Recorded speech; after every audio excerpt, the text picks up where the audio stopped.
Welcome to CSIS Online. Join us as we bring together top experts and thought leaders to discuss innovative ideas and real-world solutions to global issues, from security and economics to technology and environment. Tune in and be part of the conversation.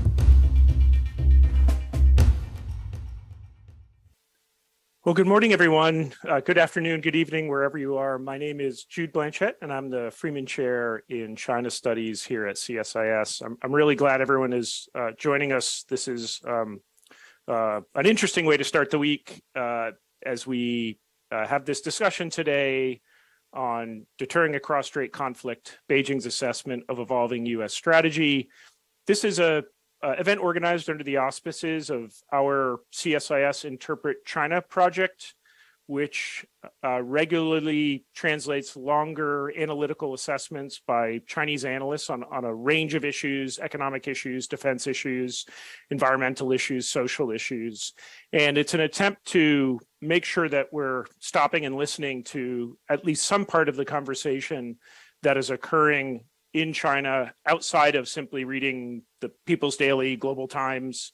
These are Chinese analysts writing in the main journals in China about a range of important issues. So for today's event, what we've done is we've translated several readings, which you can find. If you go onto the events page for this event, you'll see a link to download materials. I would recommend you, if you haven't read them, or you read them afterwards, because it's 80 pages of materials, and that would probably mean you're not listening to this discussion. But later on, you can follow along. Just if I can make, excuse me, a few methodology comments. Today's discussion, which again is based on some of those readings, is importantly not saying that these readings are the totality of the discussion in Beijing. These are not saying that this is, quote, what Beijing thinks. This is really just several articles in a wide ecosystem of writings on issues around U.S. deterrence strategy, cross-strait relations, assessments by senior scholars on some of these issues. We could have picked 5 or 6 other articles. If you're watching along and you're thinking, well, they shouldn't have chosen this article, they should have chosen article B, I will just say for the record, you're probably right. But in the spirit of not fighting the scenario, these are the articles we're discussing today, and welcome suggestions if after hearing this, you think there are much better pieces to understand components of the debate in China. Just for to contextualize this conversation, there are going to be 3 articles we're primarily referencing, or at least are the foundation of this discussion. And again, these are on the Interpret China website, or you can download these directly at CSIS on the events page. And that is, number 1, adjustments in U.S. arms sales policy towards Taiwan, characteristics, trends, and implications. And this is by Wang Shushen, who's the director and researcher of Taiwan-U.S. relations at the Institute of Taiwan Studies at the Chinese Academy of Social Sciences, also known as CAS. Adjustments in U.S. conventional deterrence strategy against China. This is by Zuo Xiying, who is an IR security scholar at Renmin University.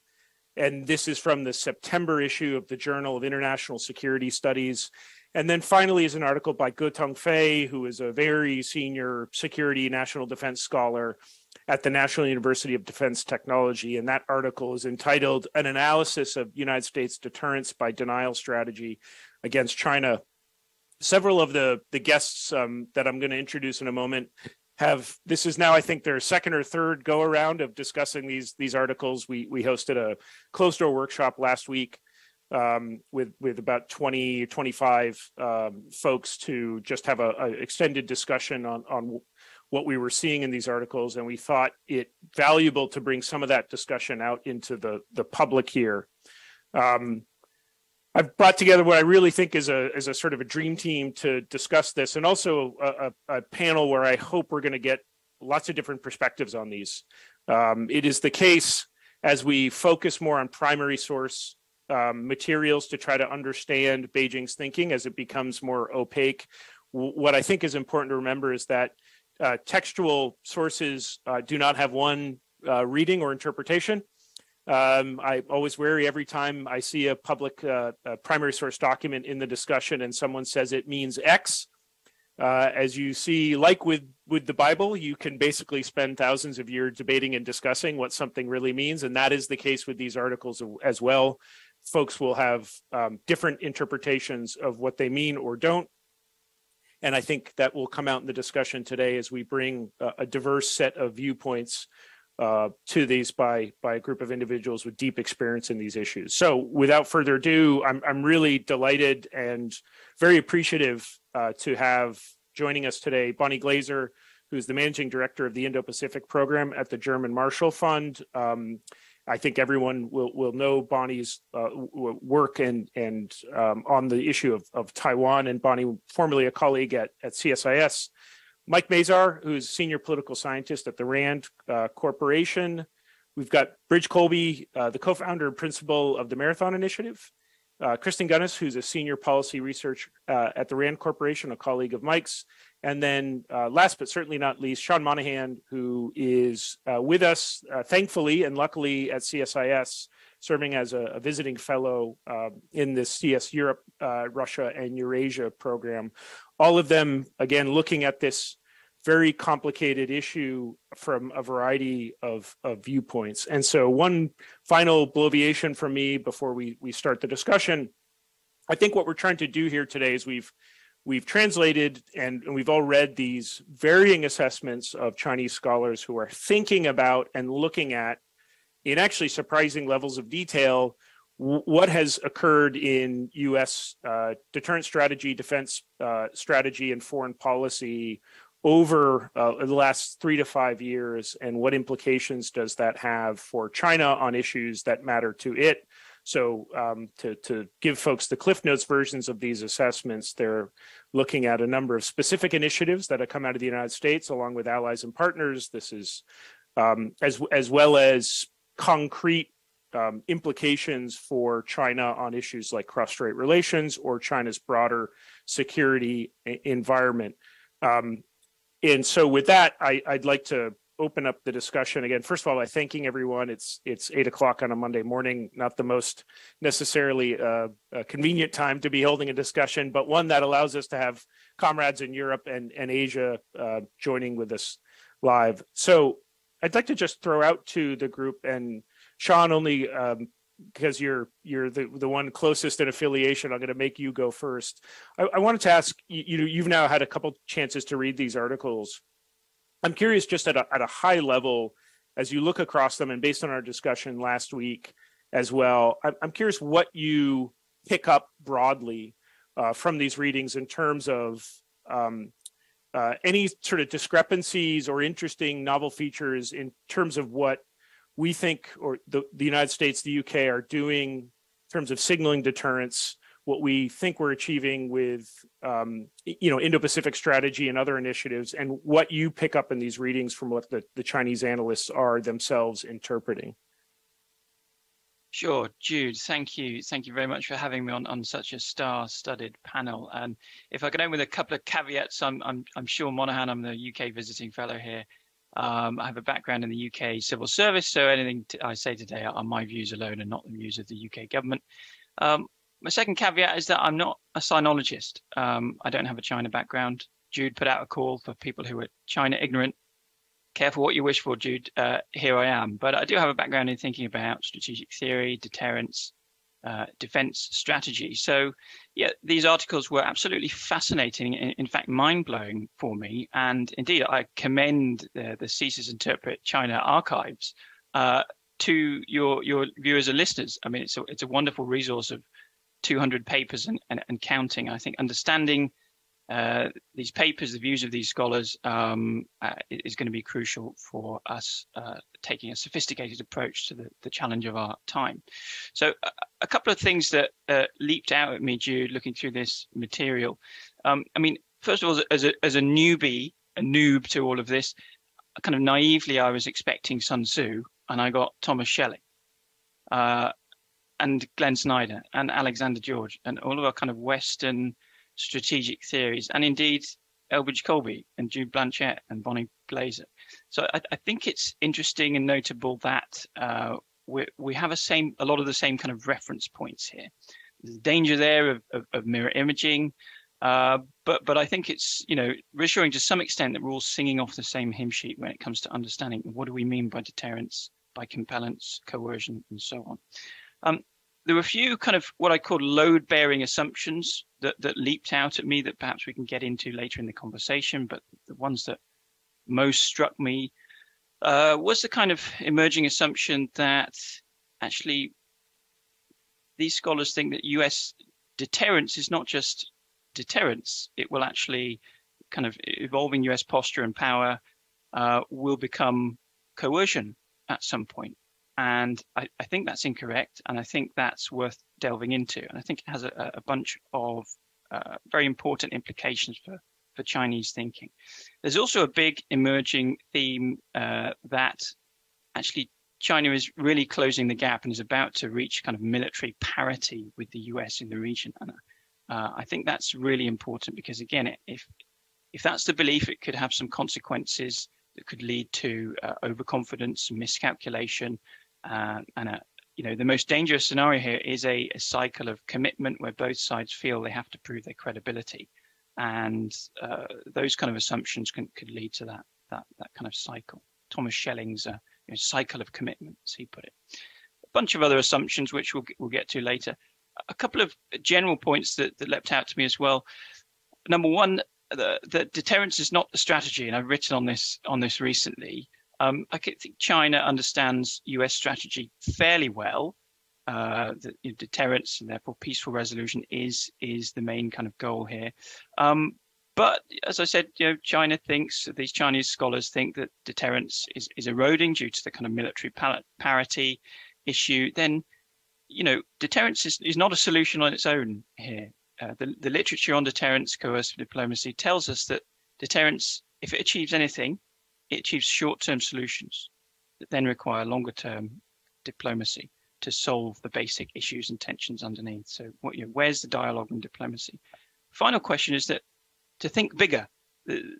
These Chinese scholars are thinking bigger about this whole competition. I know this conversation is about the kind of cross-strait tensions and issues, but this is a bigger, wider competition, and China certainly sees it this way. A lot of the literature talks about societal resilience, international influence, allies and partners, and so on. And America and the West should too.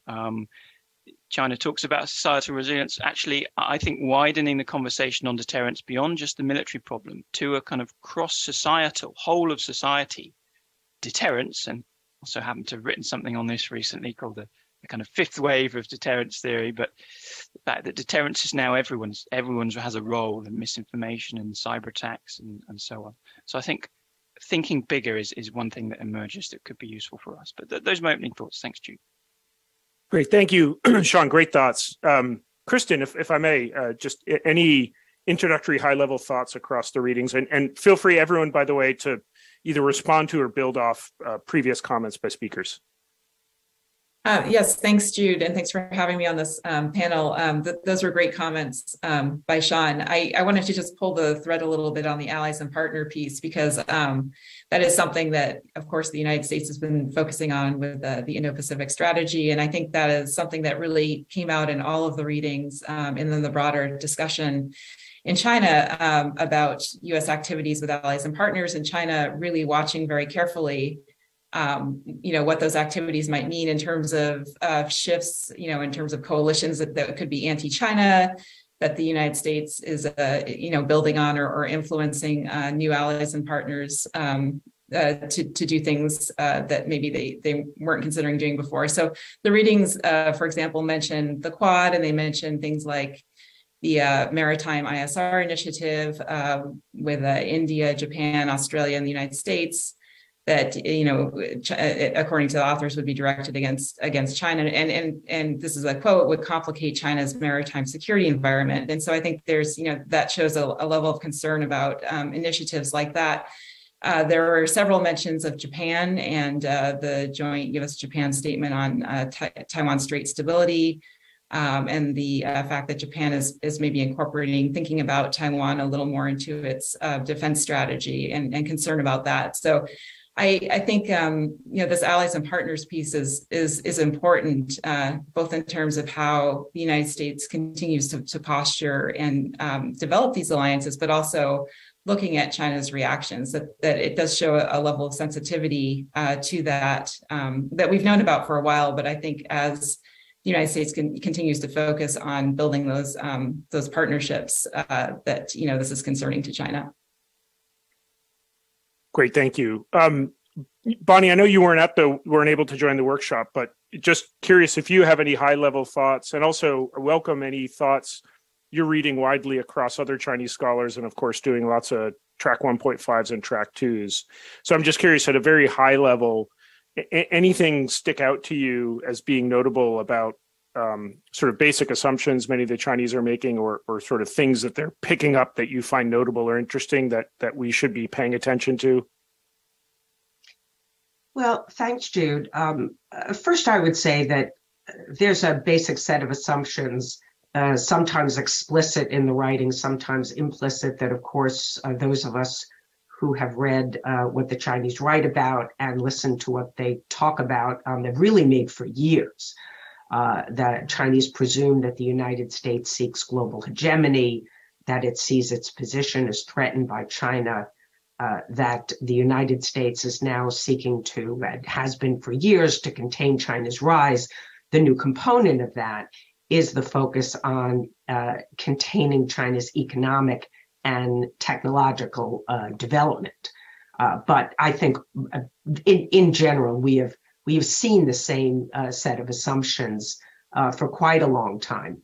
Now, the analysts that are really writing about U.S. defense policy are emphasizing that the United States seeks to bolster deterrence, and they maintain that the U.S. is worried that the relative decline in its conventional deterrence capabilities could encourage China to make reckless moves, might increase the risk of Chinese miscalculation. There's one writer that quotes Michel Flournoy as saying that.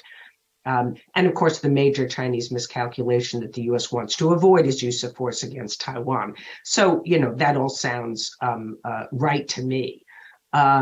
They see the U.S. as strengthening its forward deployments in the Western Pacific, adjusting its operational concepts, strengthening missile defense capabilities, all to break through China's anti-access and area denial capabilities.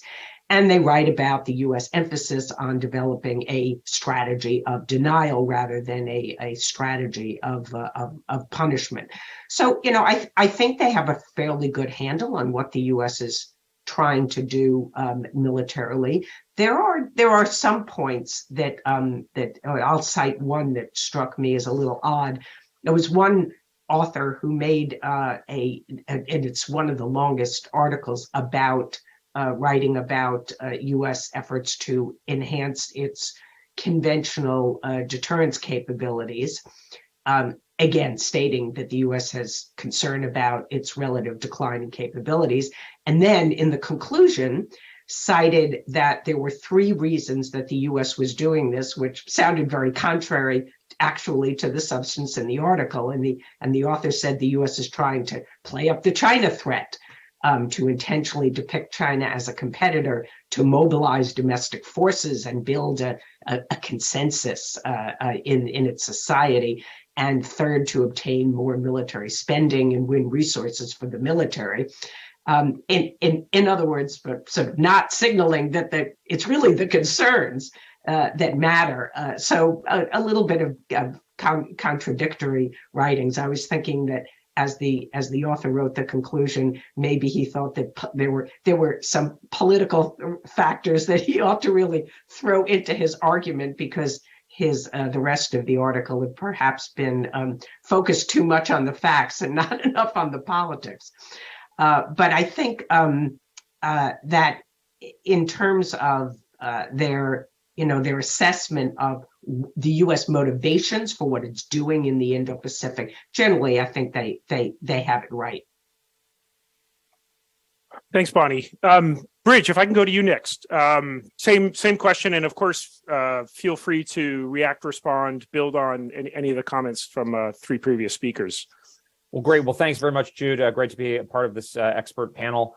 I mean, I was struck by the sophistication and sort of nuance of the analyses. I mean, particularly one. I mean, they had sort of different spins on them. I was focused on some of the more defense-leaning ones, but I wouldn't say I was surprised, but I would say I was impressed, and that suggests to me that the Chinese, their expert cadre, we don't know how much they're listened to, but it's available in Chinese that people could have a very sophisticated understanding of the U.S. strategic debate, and not to be self-referential, but I was just struck, for instance, in one of the descriptions that its assessment of my own intellectual progression and increasing focus on deterrence by denial was a very kind of an excellent point, and one I hadn't actually seen in English. And there are various reasons for that, but I think it was a very astute point. So, in a way that makes me confident that there is at least a sort of some degree of understanding across the divide. And I was I think I have a similar reaction that Sean had, which is that the strategic discussion is not sort of permanently, there's not sort of uncrossable chasm in terms of strategic culture. Now, I also don't want to say that this means there's no problem in perception, of course, right?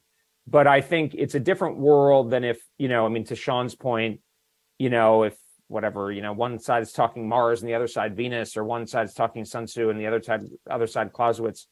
Actually, people talk a lot about Sun Tzu in America, and people talk a lot about Clausewitz or Schelling in China. And so I think that, again, it's a matter of degree, so I don't want to overstate the point, but it suggests to me that we can communicate. And I was actually struck, and I wouldn't want to get the author in trouble, but like a lot of the things that we are doing in terms of deterrence and focus on denial and defense, I think, at least in one of the papers, was, I think, at least from our point of view, correctly construed as defensive and status quo in nature. And so I interpreted in some of the other articles where it was seen as absolute hegemony or global hegemony or absolute security, the term the Chinese and the Russians use. It's not clear how much of that is posturing internally. We're not above that in the United States, right? To make sure you get listened to. But when push comes to shove, again, I don't want to. Xi Jinping genuinely seems to think that we are pursuing, an aggressive policy towards him and containment and so forth. So it is perception is a major problem, but it gave me sort of a little bit more confidence. And to kind of take it from Schelling again, it's sort of like credible, discourse or language, right? I mean, that if we match, our strategic logic in a way that, whether or not whatever the Chinese say at any given point is consistently status quo oriented, sort of strategically defensive, even if it might involve operational or tactical, offensive actions, that we should be able to communicate the point if it's backed by, deployments and operational concepts that are, and exercises that underscore that. Whether we're actually doing that now is a different question, but it gives me that in theory we could. I think in large part we are in the military context. Obviously, the political context vis-a-vis Taiwan is a lot more fraught, and that affects Chinese perceptions. But in the realm of defense strategy and military posture and so forth, it gives me I think what Eli Ratner said the other day, which is that war is not inevitable. It's going to be an enormous task and challenge, but there are ways that we could at least sort of thread this needle. Great, thanks, Bridge. Great comments, and I think a number of speakers have said things that I'd like to circle back around to, including the perception issue. Mike, same question, same context. Any initial thoughts, but also would love to hear if you had anything to build on or comment on from what the previous four speakers have said. Yeah, definitely. I mean, partly in terms of both Bonnie and Bridges' comments, what struck me was sort of a continuing theme of strategic self-righteousness that appears in the articles. And as Bridge said, that's not necessarily, surprising in the sense that authors there are going to have to signal certain things. But just as an example, from the Gay Tengfei article, it says, ignoring China's core interests and seeking its own rapid military expansion to ensure absolute control over the regional situation and escalation options, the United States is causing the problems. And again, there's a certain amount of that to expect, but I also, it sort of was a reminder that this is a continuing theme, that what China's pursuing is its core interests, its legitimate interests, and the United States is an actor that is seeking to prohibit China from getting what it is, its rightful future. That's, kind of a broad issue that can be debated, but from a deterrence standpoint in particular, it concerns me in the sense that, sometimes you see deterrence failures precisely because the potential aggressor is in that sort of myopic mindset and comes to think of it normatively instead of making calculations about the strategic reality. I was also impressed with the level of detail and the nuance in the assessment of U.S. strategy, including integrated deterrence. There's parts of these papers that could have been perfectly at home in a RAND study as a summary of what the U.S. is thinking and doing. But I was also struck by the limited amount of assessment of those actions. There was a lot of sort of laundry listing. One of the pieces sort of said the United States is chasing, a car that's leaving the station that China's catching up and is going to pull ahead. But it's sort of an awareness of what the U.S. is doing, but wrapped in a mindset that seemed to me to indicate some worrisome possibilities for the effectiveness of our signaling in deterrence, because it could just sort of, run up against a wall of this sense of self-righteousness, so that in a crisis, for example, it wouldn't be a calculation of what the military balance is. Chinese leaders would just believe they're right. Mm-hmm. Yeah, actually, Kristen and Bonnie, I wonder if I could ask you a semi-methodological question, which is, how would you recommend general audiences situate pieces like these into our overall understanding of Chinese motivations and actions? By which I mean, this is not articles penned by Xi Jinping. They did not. This is not a People's Daily article. This is not in a Party Congress report. So these assessments are downstream of what we would call the sort of uber authoritative proclamations from China. And as you both know, because you do a lot of work in the primary source, there's different opinions on a lot of these issues. There are nuanced points made within top level framings. On the Taiwan issue, for example, you're not going to get any article saying Beijing is wrong or anything other than the United States is meddling in an internal matter. But if you look deeply, you can sometimes see shades of nuance. So just a question of, when you read these, 3 or 4 articles, do you have any sort of recommended shorthand for how general audiences can situate them and assign a value to them? Are these just 3 or 4 scholars talking into the wind? How do you think, if and where these might be reflective of, the discourse in Zhongnanhai or not? And I guess a question as well. I realize I'm stacking question upon question, but do we think any of the opinions in these articles matter, in the sense that, does Beijing have any awareness that these folks are writing this? Does this filter up at all? Or do we think this is just a vacuum of academics and security experts talking to each other?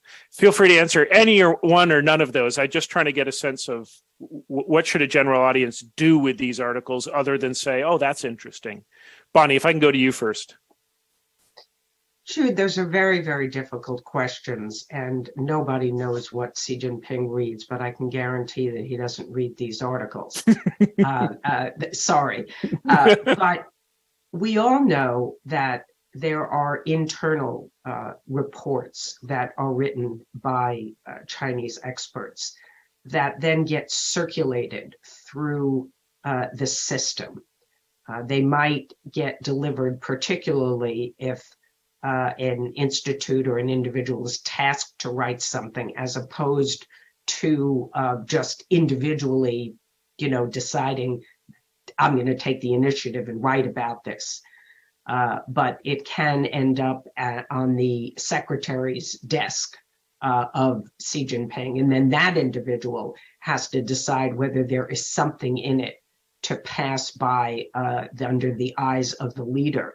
What at least I've learned in my many years of talking to Chinese, and there's still evidence that this is true under Xi Jinping, that when a leader likes something, he writes in the margins of a point in the paragraph. It's called a pishi, and the expert actually then gets some bonus or promotion or something like that going forward, and that ultimately gets passed on to somebody to implement. So that's what I would say is there wasn't very much in these articles in terms of action items. There's one that I could cite, which was from the article that focused on Taiwan, but most of them were really analytical and helping people to understand what the United States is doing. And my guess is that that's not something that's being read by Xi Jinping, but may be read by others throughout the system. And of course, the more you read of these kinds of things, the more you can get a sense as to what points are shared, what points are being debated.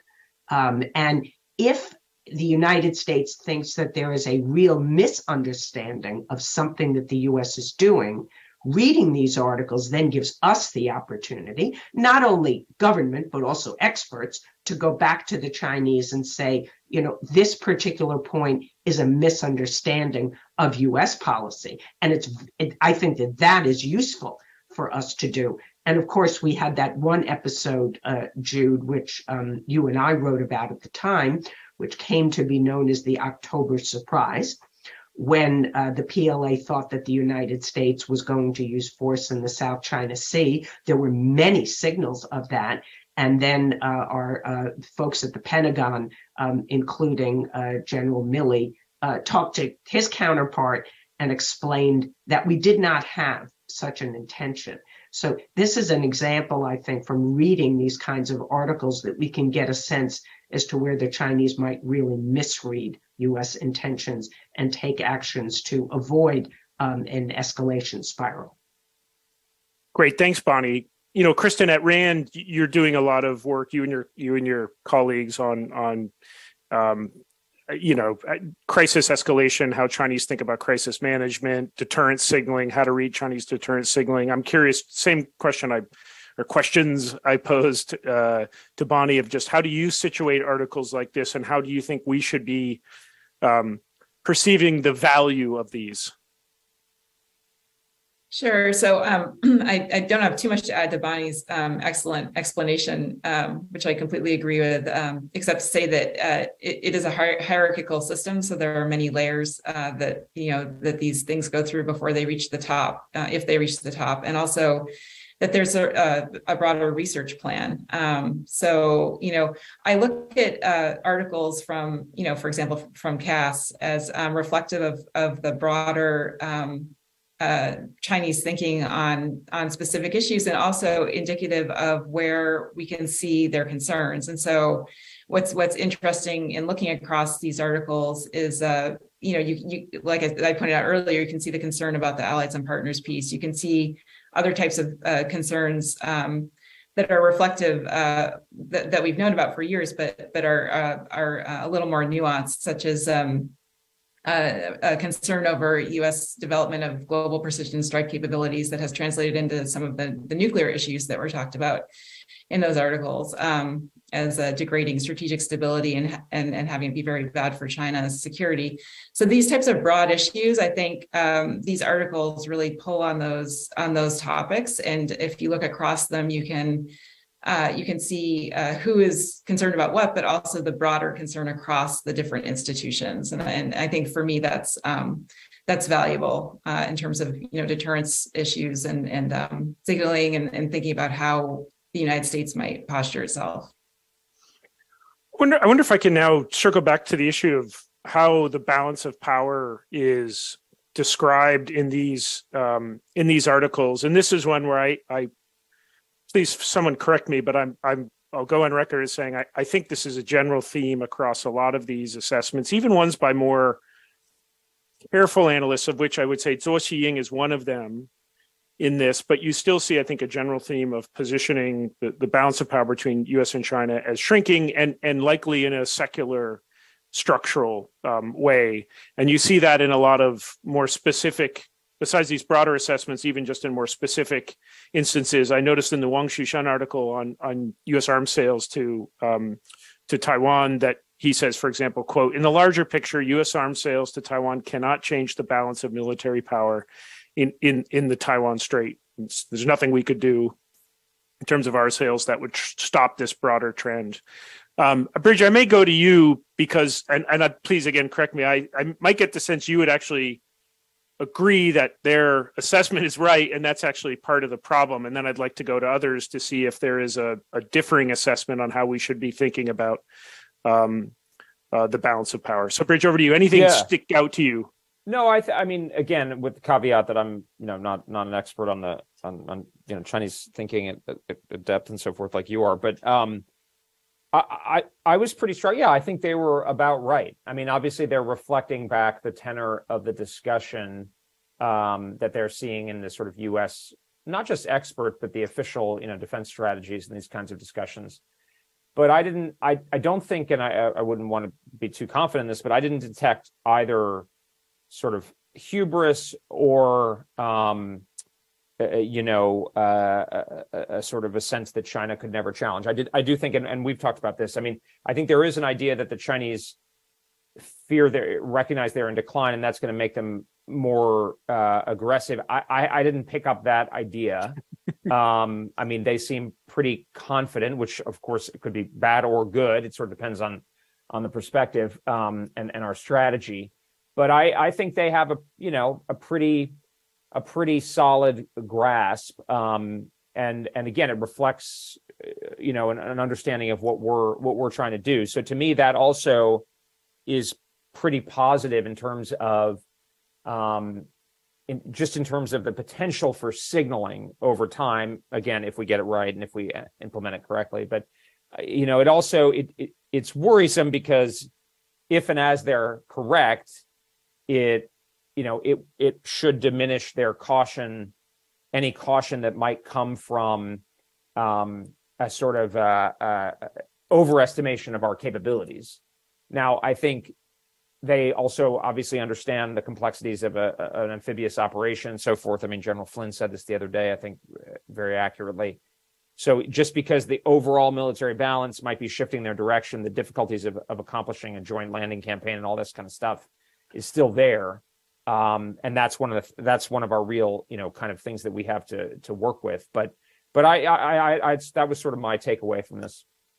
Sean, any thoughts from you on how they're describing the military balance? And again, I don't want this to turn into our own sort of boutique argument about where we think they're right or wrong, but just sort of anything strike you about that framing. And I would like to go around the horn on this one. I'd like to get everyone's thoughts. And final, also appreciate Bridge reminding me of why this also matters, which is this assessment that I still hear in the United States of not that China is declining, which I think you could find actual empirical evidence but that China thinks it's declining, and because it sees a window closing, it might take more drastic actions. I'm curious how anyone thinks about that argument in light of just some of the things we read here.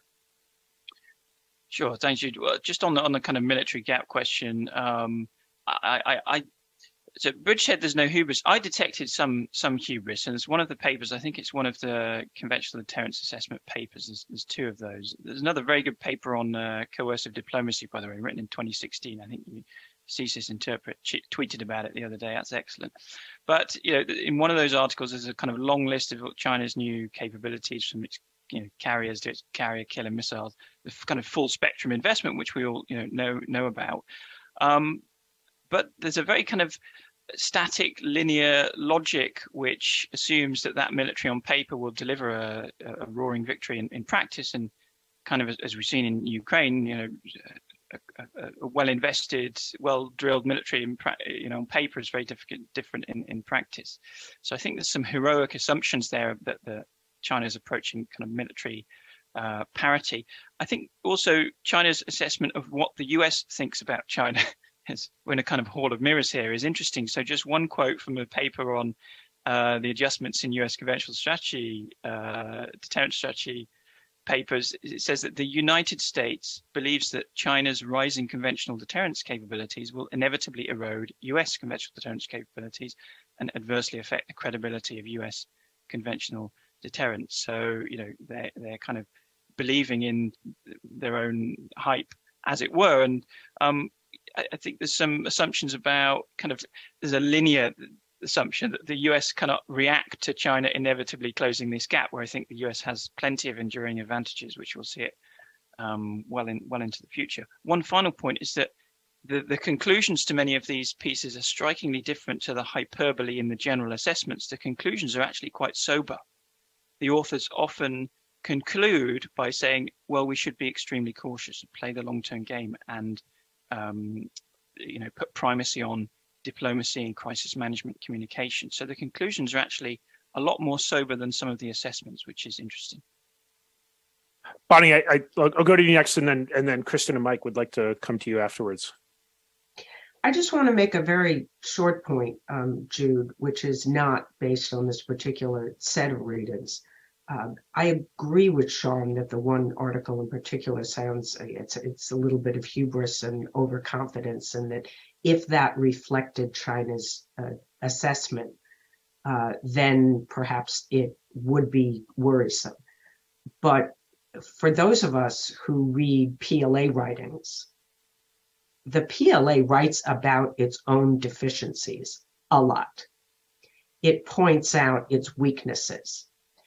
It says it is not really yet ready to seize and control Taiwan.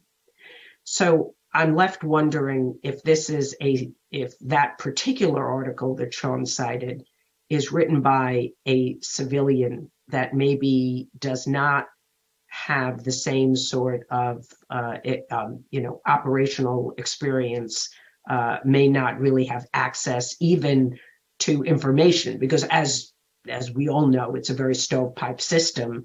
And if you're not in the PLA and you're in a different sort of stovepipe, you may not see the same set of things. So I found that article was really expressing this very confident view that the United States is falling behind, China's catching up, it's narrowing the gaps, whereas there's many articles in China that talk about some areas of technology that China is still really quite far behind. You'll remember one that Wang Jise published just a couple of years ago, that maybe even less than 2 years ago, that claimed that China is still considerably behind in advanced technologies. So I was struck by the overconfidence of that article, and just wanted to introduce the idea that others in China do not hold that view. Notable on the Wang Jise article, though, that it was quickly censored. That doesn't mean it didn't reflect. No, that's true. View, but good point. I guess it's interesting, though, and this is where we're not well placed to have a tactile sense of this, but I would imagine that although there's circumspection in basically the closer you get to the experts on the topic, the more likely you are to get a more nuanced, circumspect view about China's capabilities. The problem, though, seems to be at the broader sort of discourse level. It does strike me that there is a popular sense of confidence in capabilities. And I wonder if there's a disconnect between what many sort of average Chinese citizens might think the PLA is capable of and what PL experts think. And that could create a political challenge. But anyway, that was an editorial comment from me. Kristen, if I may go to you and then to Mike. Sure. Yeah. I mean, I was actually going to bring up a similar point to Bonnie's in that if you read the PLA literature, beyond sort of what she said, a lot of what they write about, they'll say is like aspirational. So, they write about things like integrating AI into their, C2 and decision making, and then they'll sort of say, well, this is like in the future, this is aspirational, and so. I do think if you look at the broader literature beyond this set of articles or even what the civilians are writing about, that there's a more sober assessment. In addition to things like training readouts and things like that, where they really criticize what they can't do or what they didn't do well. But the other point I wanted to make is that beyond with this set of articles, beyond the military balance issue. There were several articles that talked about how the United States is using, less reassurances and more coerciveness in its deterrence strategy. And I thought that was interesting because in addition to that, they also stated, well, the United States is using more coercive tools. So they brought up some economic tools, as well as things like, cyber. And so it's sort of broadening out beyond the traditional military balance to this, this idea that from their perspective, the U.S. strategy is sort of introducing some other tools, and they were specifically looking at U.S. approach to Russia in that. So I thought it was an interesting point to look at sort of how they're learning about that us from that conflict and how we're reacting to it. Thanks, Mike. I guess I would just stress something that struck me, which is that their assessment of the long-term military balance and the long-term geostrategic balance is interesting, but it's divorced in particular instances, crises, moments, it's going to be divorced from the basis for their actual decision, I think. Oftentimes, I think almost always when deterrence fails, it's not because one power got to a point on some magical objective sliding scale where it believed that it, had overtaken its rivals sufficiently that now it could launch a relatively cost-free attack. It's because states get to a point where they believe they have to act, or they are so in the grip of some ideology that makes them believe that, kind of a Nazi Germany style, we're going to carry the world with this. So I think it's this gap that worries me, is that we are attending very much, and the articles review in great detail a lot of US actions to address this long-term trend of military power. But the thing that is likely to determine whether or not a war happens in a specific moment is not really that. And I wonder sometimes if in our policy, in our strategy, we're not only giving insufficient attention to, but in fact, with some of what we're doing, kind of feeding some of the dynamics that will make those moments more dangerous, regardless of the calculus on the long-term deterrence that China may or may not have.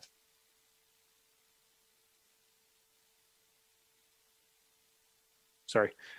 We've got about 12 minutes left. And so I think to try to stick the landing here, I wonder if I could, Mike, maybe I'll just stick with you while you're unmuted, or if you're not, unmute yourself, please. Which is flip side of, again, we tend to think, at least in a lot of the popular discourse, deterrence is about sticks.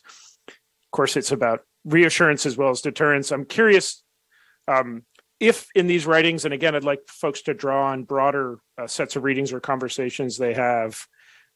We focus a lot on the military component of what Chinese analysts are perceiving from the United States. But in terms of moving beyond that, what signals or signs came out here about where there were space for reassurance, or at least finding a way to get out of a security dilemma? There, as I think Sean referenced, there is in some of these articles, and I see this across a lot of articles, the inevitable sort of cut and paste call for more dialogue and crisis management and, mill-to-mill talks. There seems to be a disconnect between what some of these scholars think Beijing would be willing to do and what we see in actual practice of what Beijing is willing to do. And I've seen so many of these calls for, increased dialogue and crisis management in these articles. I do just tend to think they sort of pull it over and it's a stock answer. I'm sure they believe it's what we should be doing. But again, I'm a little bit cynical because it just seems Beijing only seems to think you do crisis management talks when things are going well. So, but I'm curious, did anyone else pick up on anything here, whether these were implementable or not? Just curious, any signals or signs coming out that gave some indication of where we could pull out of the security dilemma dive. I did notice in the Wang Shushun article, for example, he quotes Bob Jervis, lays out a security dilemma, but then basically says the reason we're in this primarily is because the United States and Taiwan are instigating. And I found his article probably the most cynical or blind or naive in terms of framing, just even you noticed in his framing of why the United States, why there's arms sales between the United States and Taiwan, there was no indication whatsoever that it was because Taiwan and the United States are worried about Taiwan's defensive capabilities vis-a-vis Chinese threats or possible attack. It was the United States is trying to build credibility with the military-industrial complex. It's trying to signal resolve and credibility for its allies and partners. So you didn't see a whole lot of self-reflection in this. And that's probably a structural feature of this. You're not going to write an article, get it published in a major security journal by saying, you know what, maybe we're the ones instigating here. But nonetheless, that said, and Bridge, I see you got your hand up. I'll start with you. Any rays of hope here in an otherwise sea of darkness? Well, it's interesting. I have a couple of thoughts. I mean, one is that, just to be kind of and be empirical here, it's a Democratic administration, but it's still happening. The security dilemma element is happening anyway, which I think reinforces to me that we're likely to have on these defense kind of core geopolitical issues. I love Bob Jervis, tremendous admiration for him, but it's not going to be the Jervis types on either side at some level. You know what I mean? Like, and I don't mean that in a snarky. I'm trying. I put it not very well, but like in the sense that I don't think we could ever practically satisfy Bob Jervis's sort of criteria on it. Well, actually, Bob was a realist. So, but that a strong version of that. So, like, we got to work with what's there and what's plausible. So, as a realist, I tend to think, well, let's take our spend our capital on the military buildup that is specifically focused on like denying the invasion and the fait accompli or the blockade, etc., and then not spend it elsewhere. And I tend not to think as much about strategic culture, but if we think about our own strategic culture realistically, it's like impossible for us not to be doing the political. Well, I think we could do better, but if you look at our system right now on both sides, the administration actually seems relatively restrained on this point, but like on both sides of the political spectrum, people are just want to do more Taiwan. And that's sort of like, in theory, that that it would be great if we could restrain that more. I'm not sure how that's going to happen. But that's almost more like, it's not really like strictly the security dilemma in this, or maybe it is, but it's sort of like, it's not a pure version of two sides taking defensive actions that are seen as aggressive by the other side. I think that problem is actually reasonably mitigatable. It's that the political dynamic on top of that is very difficult.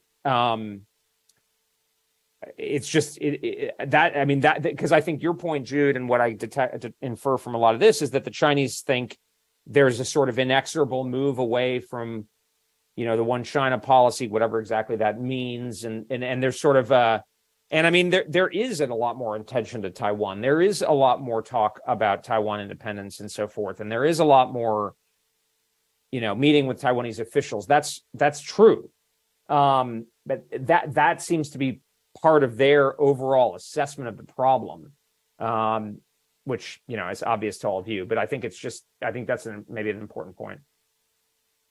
Yeah, Bonnie, please. So, if you'll forgive me, I'll cite some other sources other than these readings, because frankly, I didn't see very much, as you said, of really sort of concrete suggestions.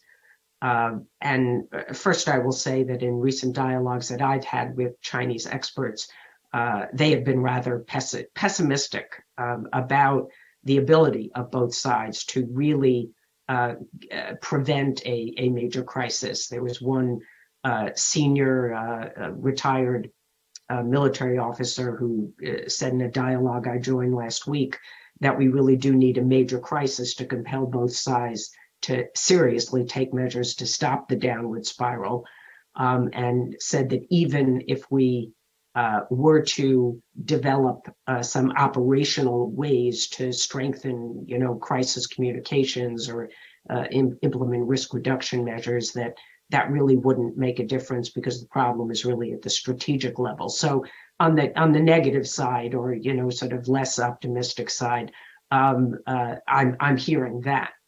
That said, there are a lot of specific things that I'm hearing about steps that the United States could take to restore the credibility of its one China policy. And many of these are rhetorical. And that shows that the rhetoric really does matter to Beijing. And some of the rhetoric, of course, that we've been hearing is problematic to Beijing. So they'd like to see it fixed. And I'll just give you some examples. People are saying, President Biden can say that the United States opposes Taiwan independence, that U.S. officials can say Taiwan is not a sovereign state, which one person said to me, former Secretary of State Colin Powell has said in the past, we should say that again. Or the U.S. does not oppose peaceful reunification. That's something the Chinese have been really trying to get the United States to say for a long time. I'm not, endorsing any of these, of course. I'm just passing them along. That the U.S. could repeat that what it has said in the past, that the U.S. is interested in the process, not the outcome between the mainland and Taiwan, that it should be peaceful, not coercive. That the U.S. has no stake in the final resolution. It simply wants peace and stability. One person even said that the U.S. should say that Taiwan is not the same as Ukraine, China is not the same as Russia, since that has been, they believe, a very unhelpful part of the discussion.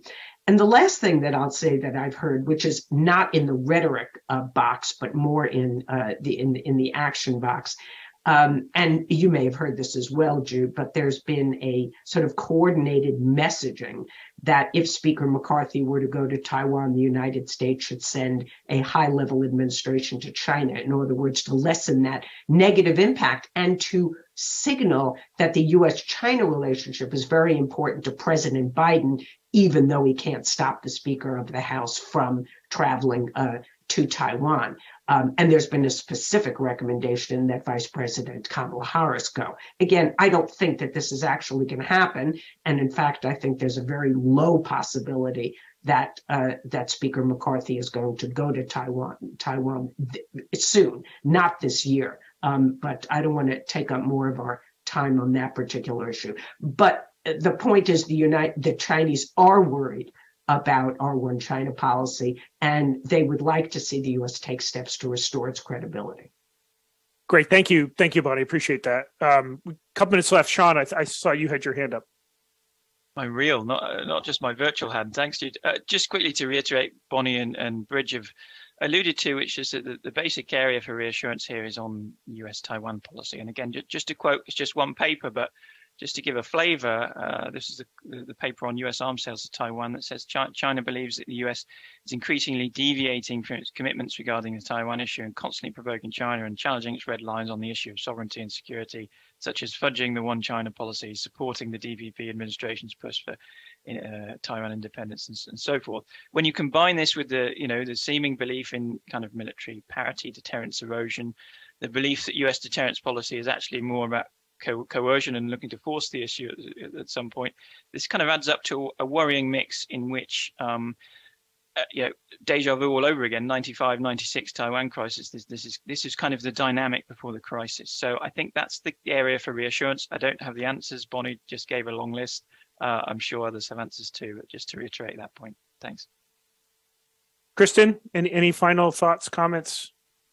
No, just to say that I also met with some Chinese scholars a couple of weeks ago and heard similar points to Bonnie, in particular about the concern about the U.S. shifting away from its one China policy.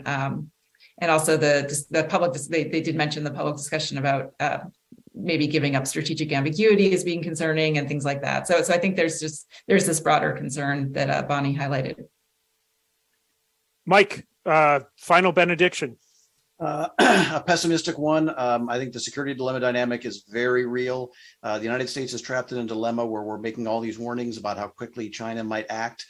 China is building up its military capabilities, so we feel trapped in a situation where any action other than rapid military reinforcement and development of the military relationship with Taiwan is seen as weak.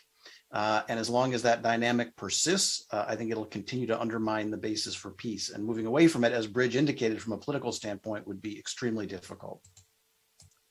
Well, Mike, that was a bummer.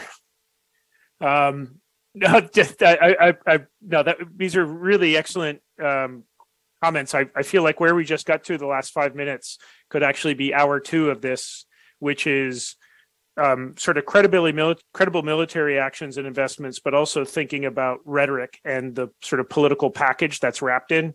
I don't want to make a comment because that will be unfair to guests if I make an editorial comment and then click end on this. But I sort of think I think Bridge and I, actually, you and I talked about this at lunch the other day too. This to me is if you're just loosely talking, it undoes a lot of what you're doing on the defense side. But again, maybe we can bring everyone back to explore that. Really, again, want to thank everyone for our panelists for taking time out of extraordinarily busy schedules, especially on a Monday morning, especially with family and kid commitments and whatnot, to join this discussion. Thank you also for unusual to most events having homework to do in the form of reading. Really welcome anyone to go to the Interpret China website if you're interested in reading more of these, and also for those pedants out there who think we translated the wrong article. I permanent welcome that any suggestions on better articles to translate. We're open ears. There's an email address on the Interpret China website, or mine is my email address is public. So welcome thoughts. Have a great Monday, a great week, and hope everyone stays safe. And Mike's premonition of doom and gloom does not come true. So thank you. Thanks all.